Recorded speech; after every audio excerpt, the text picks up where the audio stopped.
mau menjawab soal ujian akhir semester tentang fikih. Jadi selamat nonton. Nah, oh ya, by the way, maaf ya guys, berisik soalnya hujan. Jadi yang pertama soalnya, jelaskan apa yang Anda ketahui tentang penyelenggaraan jenazah dalam Islam. Jadi, penyelenggaraan jenazah dalam Islam merupakan proses yang sangat penting dan penuh dengan penghormatan terhadap orang yang telah meninggal dunia. Ada beberapa tahapan yang harus dilakukan sesuai dengan ajaran agama Islam, yang meliputi beberapa langkah sebagai berikut. Nah, yang pertama, memandikan jenazah. Memandikan jenazah adalah langkah pertama dalam proses penyelenggaraan jenazah. Jenazah harus dimandikan dengan cara tertentu, yaitu dengan menggunakan air yang bersih dan suci. Jika jenazah laki-laki, maka yang memandikannya adalah laki-laki. Dan jika jenazahnya perempuan, maka yang memandikannya adalah perempuan. Memandikan jenazah dilakukan sebanyak 3 kali dengan air yang dicampur daun bidara atau bahan yang lain jika tidak ada bidara. Jika jenazah dalam keadaan sangat kotor, bisa lebih dari 3 kali mandi, tetapi tetap harus mengikuti prosedur yang diajarkan. Nah, yang kedua yaitu mengafani jenazah atau menggunakan kafan. Setelah dimandikan, jenazah harus dikafani dengan kain putih yang bersih.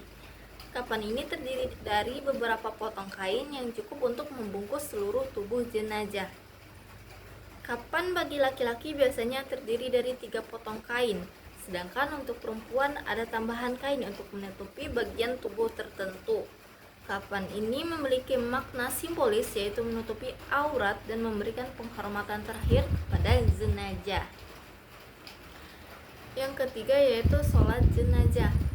Sholat jenazah adalah ibadah yang dilakukan untuk mendoakan jenazah. Ini adalah ibadah yang tidak memiliki rukun sujud atau rukuk, melainkan terdiri dari beberapa takbir yang diucapkan oleh imam dan makmum. Sholat jenazah dilakukan dengan niat mengirimkan doa kepada Allah Subhanahu wa Ta'ala untuk keselamatan roh jenazah. Dalam sholat jenazah, doa-doa yang dibaca antara lain adalah takbir pertama, membaca doa pembukaan. Takbir kedua, membaca doa untuk jenazah, misalnya, ya Allah ampunilah dia, rahmatilah dia, dan maafkanlah dia. Takbir ketiga, membaca doa untuk umat Islam secara umum dan meminta kebaikan untuk umat Islam seluruh dunia. Takbir keempat, doa untuk keselamatan dunia dan akhirat. Nah, yang keempat, menguburkan jenazah. Setelah disolatkan, jenazah kemudian dibawa ke kuburan untuk dikebumikan. Penguburan harus dilakukan segera setelah proses sholat jenazah selesai. Kuburan digali dengan kedalaman yang cukup, dengan posisi jenazah menghadap kiblat atau Ka'bah. Jika memungkinkan, jenazah dimasukkan ke dalam liang lahat, lalu tanah ditimbun dan disertai dengan doa dan bacaan yang dianjurkan. Menguburkan jenazah dengan baik dan menghormati proses penguburan adalah salah satu kewajiban yang sangat dihargai dalam Islam. Dilarang menunda-nunda menguburkan jenazah jika tidak ada alasan yang jelas.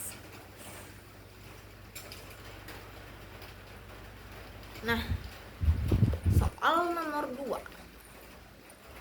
Jelaskan apa yang Anda ketahui tentang perkawinan dan talak. Perkawinan dan talak adalah 2 aspek penting dalam hukum Islam yang berhubungan dengan hubungan antar pribadi, khususnya dalam konteks keluarga. Keduanya memiliki aturan yang jelas dalam Al-Quran dan hadis, yang bertujuan untuk menjaga keharmonisan keluarga dan memastikan keadilan serta perlindungan bagi semua pihak yang terlibat. Berikut adalah penjelasan lebih rinci tentang perkawinan dan talak dalam Islam. Nah, perkawinan dalam Islam adalah ikatan yang sah antara seorang laki-laki dan perempuan dengan tujuan untuk membentuk keluarga yang harmonis dan mendapatkan kebahagiaan serta berkat dari Allah Subhanahu wa taala. Perkawinan ini memiliki berbagai tujuan seperti untuk menjaga kehormatan, meningkatkan keturunan yang sah, dan mendekatkan diri kepada Allah. Syarat-syarat perkawinan dalam Islam. Yang pertama, ijab dan kabul atau akad nikah. Perkawinan dalam Islam harus dimulai dengan ijab dan kabul, yaitu persetujuan antara wali, biasanya ayah atau wali perempuan, dan calon mempelai laki-laki yang sah. Persetujuan ini harus dilakukan dengan kata-kata yang jelas dan dipahami oleh kedua belah pihak. Wali, yaitu seorang perempuan harus memiliki wali yang sah dalam pernikahannya, kecuali jika dia seorang janda atau sudah mencapai usia tertentu, balik dan dewasa. Yang kedua, saksi.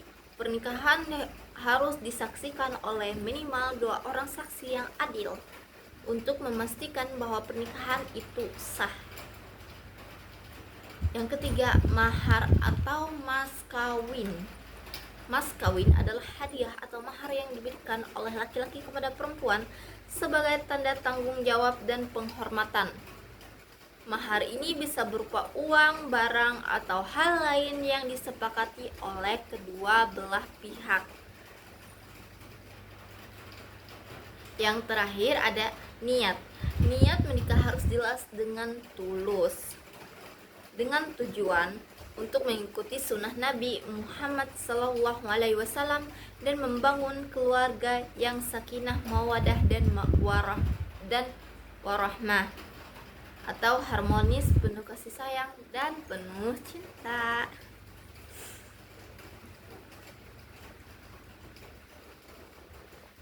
Soal nomor 3. Sorry. Yang tadi kan soal perkawinan. Nah, sekarang tentang soal talak di dalam Islam. Nah, jadi talak adalah tindakan perceraian yang dilakukan oleh suami terhadap istrinya. Dalam Islam, talak adalah hak yang diberikan kepada suami untuk memutuskan ikatan perkawinan, namun dengan aturan-aturan yang jelas dan harus dilakukan dengan cara yang baik serta adil. Ada 2 jenis talak. Yang pertama, talak raj'i atau talak yang bisa dicabut kembali selama masa iddah atau masa tunggu setelah perceraian. Istri yang ditalak raj'i masih dianggap sah untuk kembali bersama suaminya tanpa pernikahan baru selama masa iddah yang biasanya berlangsung 3 kali suci atau 3 bulan. Yang kedua ada talak ba'in. Talak yang tidak bisa dicabut kembali, yaitu ketika seorang suami menceraikan istrinya dan masa iddah sudah berakhir. Talak ba'in ini berarti hubungan suami istri sudah berakhir, dan untuk rujuk atau kembali menikah diperlukan akad atau nikah baru. Nah, baru deh. Soal nomor 3. Jelaskan apa yang Anda ketahui tentang zakat. Zakat adalah salah satu rukun Islam yang diwajibkan bagi setiap muslim yang mampu, sebagai bentuk kewajiban untuk membersihkan harta dan membantu mereka yang membutuhkan. Zakat merupakan instrumen penting dalam sistem sosial ekonomi Islam yang bertujuan untuk memperkecil kesenjangan sosial dan memberikan manfaat bagi masyarakat secara keseluruhan. Dalam Islam ada 2 jenis zakat yang utama, yaitu yang pertama zakat fitrah atau zakat jiwa. Zakat fitrah adalah zakat yang wajib dikeluarkan oleh setiap individu muslim menjelang hari raya Idul Fitri. Zakat ini diberikan untuk membersihkan jiwa dan harta dari kekurangan-kekurangan yang terjadi selama bulan Ramadan. Yang kedua ada zakat mal atau zakat harta. Zakat mal adalah zakat yang dikeluarkan dari harta kekayaan yang dimiliki seseorang dan sudah memenuhi nisab dan haul atau masa kepemilikan harta selama 1 tahun. Zakat mal ini mencakup berbagai jenis harta seperti uang, emas, perak, hasil pertanian, perdagangan, dan lain-lain.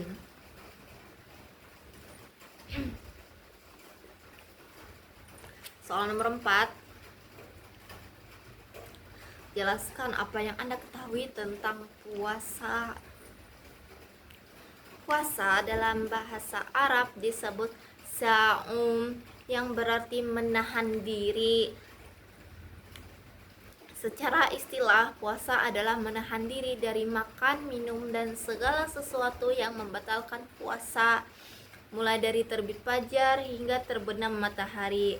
Dengan niat yang tulus untuk menjalankan perintah Allah, puasa bukan hanya sekadar menahan lapar dan dahaga, tetapi juga merupakan ibadah yang bertujuan untuk mendekatkan diri kepada Allah, meningkatkan kesabaran, dan memperbaiki moral serta pengadilan diri. Soal nomor 5. Jelaskan apa yang Anda ketahui tentang poligami dan apa sikap Anda terhadap orang yang berpoligami. Nah, poligami berasal dari bahasa Yunani, yaitu poli, yang berarti banyak, dan gamos, yang berarti pernikahan. Dalam konteks Islam, poligami merujuk pada seorang laki-laki yang menikahi lebih dari satu wanita. Dengan ketentuan-ketentuan yang sangat tegas dalam syariat Islam, Islam memberikan izin untuk berpoligami, namun dengan batasan yang sangat ketat, terutama dalam hal keadilan terhadap istri-istri yang dimiliki. Tidak semua laki-laki diperbolehkan untuk berpoligami, karena ada syarat-syarat yang harus dipenuhi untuk melaksanakannya dengan benar. Sebagai individu atau anggota masyarakat, sikap terhadap orang yang berpoligami seharusnya didasarkan pada pemahaman dan konteks yang ada. Misalnya, pemahaman terhadap hukum Islam. Jika seorang berpoligami sesuai dengan aturan Islam dengan niat yang benar dan memenuhi semua syarat dan ketentuan yang berlaku, atau termasuk keadilan dalam perlakuan terhadap istri, maka mereka tidak seharusnya dihujat atau dipersalahkan. Soal nomor 6. Jelaskan apa yang Anda ketahui tentang jual beli dan riba. Jual beli adalah transaksi pertukaran barang atau jasa dengan harga tertentu yang dilakukan oleh dua pihak yang saling sepakat. Dalam Islam, jual beli diperbolehkan dan merupakan salah satu bentuk muamalah yang diatur secara jelas dalam Al-Quran dan hadis, dengan syarat-syarat tertentu agar transaksi tersebut dilakukan secara adil dan sesuai dengan prinsip-prinsip syariat Islam. Hukum jual beli dalam Islam adalah diperbolehkan dalam Islam asalkan memenuhi syarat-syarat tertentu. Allah berfirman dalam Al-Quran, yaitu, dan Allah telah menghalalkan jual beli dan mengharamkan riba. Quran Surah Al-Baqarah ayat 275. Hal ini menunjukkan bahwa jual beli adalah suatu transaksi yang sah dan diperbolehkan dalam Islam, selama tidak ada unsur yang bertentangan dengan prinsip syariat. Seperti riba atau bunga, atau ketidakjelasan dalam transaksi.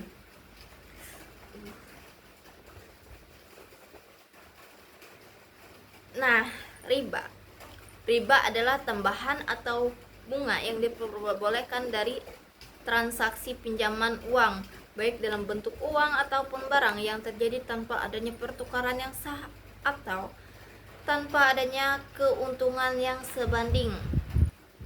Dalam Islam, riba dianggap haram karena mengandung ketidakadilan dan merugikan pihak yang lemah. Jenis-jenis riba. Yang pertama ada riba al-fadl. Riba jenis ini terjadi dalam pertukaran barang sejenis dengan adanya perbedaan kualitas atau jumlah yang tidak sebanding. Misalnya pertukaran emas dengan emas, tetapi salah satu pihak menerima lebih banyak dari yang lain. Contohnya, menukar 1 kg emas dengan 1,5 kg emas tanpa ada kejelasan atau alasan yang sah. Yang kedua ada riba al-nasi'ah. Riba yang terjadi dalam transaksi yang melibatkan penundaan pembayaran yang sering terjadi dalam transaksi utang piutang. Hal ini juga disebut sebagai bunga dalam pinjaman. Riba al-nasi'ah berlaku ketika pemberi pinjaman meminta tambahan atau bunga atas pinjaman yang diberikan yang wajib dibayar pada saat jatuh tempo. Contohnya, meminjamkan uang sebesar 1 juta dengan syarat untuk mengembalikan 1,2 juta pada waktu yang ditentukan. Tambahan 0,2 juta tersebut adalah bunga yang haram menurut Islam. Hukum riba dalam Islam. Riba secara tegas diharamkan dalam Islam. Allah Subhanahu wa taala berfirman dalam Al-Qur'an, "Hai orang-orang yang beriman, janganlah kamu memakan riba dengan berlipat ganda, dan bertakwalah kepada Allah supaya kamu beruntung." Quran surah Al-Imran ayat 130. Riba dianggap sebagai bentuk ketidakadilan dan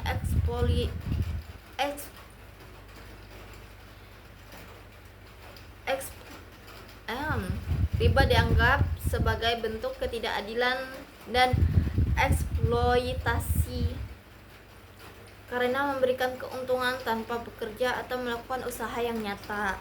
Riba bisa merugikan pihak yang meminjam uang, terutama jika bunga yang dikenakan sangat tinggi, menyebabkan beban yang tidak bisa dipenuhi oleh si peminjam. Oke guys, nah itu saja yang dapat saya itulah jawaban saya tentang fikih. Jadi mohon maaf apabila ada kesalahan. Assalamualaikum warahmatullahi wabarakatuh. Bye bye.